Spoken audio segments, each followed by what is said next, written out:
আসসালামু আলাইকুম। সবাইকে স্বাগত জানিয়ে শুরু করছি নতুন আরও একটি পর্ব।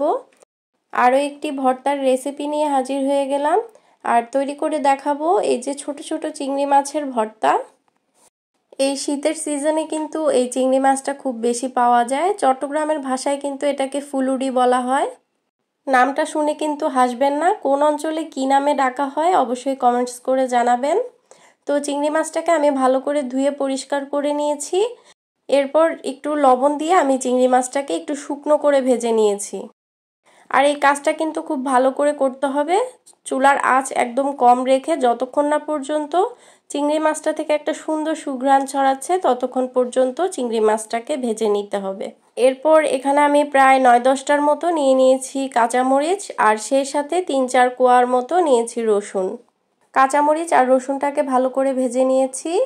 চাইলে এই ভর্তাটা আপনারা ব্লেন্ডারে করতে পারেন, তবে আমি পাটায় করব।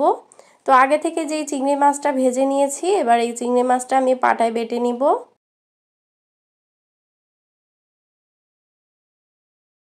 মাছগুলোকে বেটে নেওয়ার পর এবার মরিচ আর রসুনটাকেও বেটে নিব।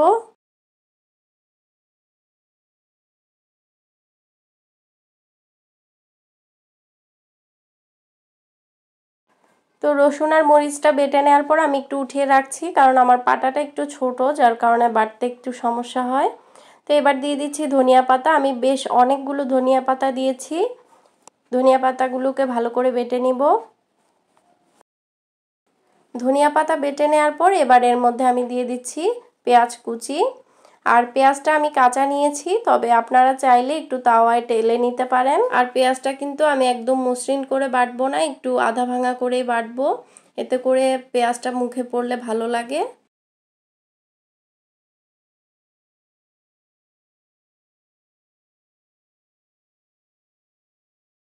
পেঁয়াজটা বেটে নেওয়ার পর এবার সব কিছু আমি একসাথে মিক্স করে নিচ্ছি।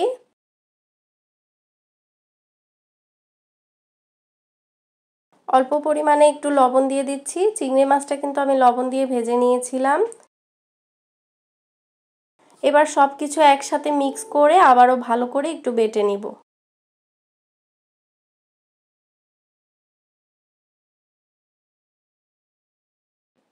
তো সব কিছু কিন্তু আরও একবার ভালো করে বেটে নিয়েছি। আমার ভর্তাটাও কিন্তু হয়ে গেছে। শীতকালে কিন্তু যে কোনো ভর্তাই একটু বেশি মজা লাগে।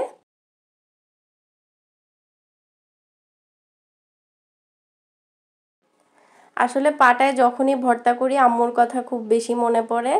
ছোটবেলা আম্মু যখনই ভর্তা করতো এভাবে কিন্তু ভাত মাখাটা করতো পাটায়, আর খেতে কিন্তু ভীষণ মজা লাগতো। আপনারা কি পাটায় এভাবে ভাত মাখা কখনো খেয়েছেন কিনা অবশ্যই কমেন্টস করে জানাবেন। আশা করি আমার রেসিপিগুলো আপনাদের কাছে ভালো লাগে। আজকে তাহলে এখানেই বিদায় নিচ্ছি। সবাই সুস্থ থাকবেন, ভালো থাকবেন। আল্লাহ হাফেজ।